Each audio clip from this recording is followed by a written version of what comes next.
ఒకప్పుడు డొక్కా సీతమ్మ గారు ఎంత అన్నదానం చేసేదో మహాతల్లి. ఓ బ్రాహ్మణుడు వచ్చాడు, కూర్చోబెట్టి అన్నం పెడుతోంది. ఆయన అన్నాడు, నాకు పెళ్లి అవ్వలేదు, ఇన్నాళ్లకు ఓ పెళ్లి కూతురు ఒప్పుకుంది చేసుకుంటానని, కానీ బంగారు ఆభరణం ఏదైనా పెట్టమంది, ఏదైనా ఆభరణం ఇస్తే అన్నం తింటా, లేకపోతే తిన్నది. అప్పటికే అన్నదానానికి ఆవిడ ఒంటి మీద నగలన్నీ వెళ్ళిపోయాయి. ఒక్క కంటి ఉంది. ఆవిడ భర్త వంక చూసి కంటి ఇచ్చేస్తానంది. ఆయన పక్కకి రమ్మనన్నాడు, అన్నీ అయిపోయాయే, ఆ కంటి ఒకటే ఉంది. ధూర్త బ్రాహ్మణుడు అన్నం పెడితే బంగారం అడుగుతున్నాడు, ఇవ్వ తినకపోతే పోతాడని. తప్పు. అతిథి విష్ణు స్వరూపం, అభ్యాగతి స్వయం విష్ణు.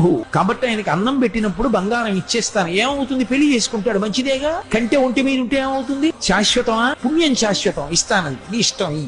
కంటి తీసి ఇచ్చింది. ఆ కంటి తీసుకెళ్లి అరిటా కింద పెట్టి ఆయన అన్నం తినేశాడు సంతోషంగా. ఉత్తరాపోసనం పట్టాడు, చేయగడుక్కోవడానికి బయటికి వెళ్ళాడు. ఊరంతా కలిపి ఎంత ఉంటుంది ఆ గన్నవరం. కాబట్టి ఆ బంగారు కంటె కనపడింది ఆకెత్తుతుంటే సీతమ్మ గారికి. అయ్యో వెర్రి బ్రాహ్మణుడు కంటె మరిచిపోయాడని పరిగెత్తుకెళ్లారు, కనపడలేదు. భర్తని పిలిచి వెతకమన్నారు, ఎక్కడా కనపడలేదు. అయ్య బ్రాహ్మణుడు ఇంత కంటె అడిగాడు, వెళ్ళిపోయాడని పడుకుని నిద్రపోయారు. ఆవిడికి కలలో శ్రీ మహావిష్ణువు కనపడ్డారు. సీతమ్మ, ఇంతమందికి అన్నం పెడుతున్నావే, ఒక్కసారి నీ చేతి అన్నం తినాలనిపించిందమ్మా, బ్రాహ్మణ రూపంలో వచ్చాను. అభ్యాగతిని గదు పరీక్షించాలని కంటే అడిగాను, ఇచ్చేశావమ్మా. చాలు తల్లి, మురిసిపోయాను. నీ ఒంటి మీద నగలైపోయాయని బెంగ పెట్టుకుంటున్నావా? ఇంతకింత బంగారం నేను ఇస్తాలే అమ్మా. ఆవిడ లేచి భర్తకి చెప్పింది కళ. ఎప్పుడు దున్నే పొలమే.